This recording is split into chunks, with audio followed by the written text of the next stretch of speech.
কিছুটা আটা নিয়ে নেব আর তাতে সোডা দিয়ে ভালো করে ছেনে নেব। তো আমার রেডি। এবার একটু তেল মাখিয়ে ওপরটা দিয়ে একটু তেল মাখিয়ে 10 মিনিট রেখে দেব। 10 মিনিট হয়ে গেছে, এবার ঢাকনাটা খুলে নেব। আবার 2 মিনিট ছেনে নেব ভালো করে। গোল করে বেলে নিয়েছি, লাল করে সবগুলো ভেজে নেব। চাট ফুচকাটা কিভাবে রেডি করছি দেখো।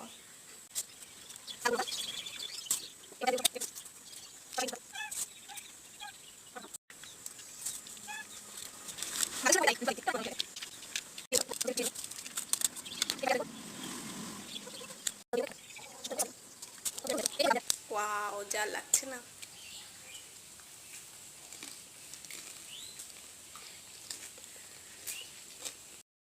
ট্রাই করতে পারো, আশা করি ভালো লাগবে।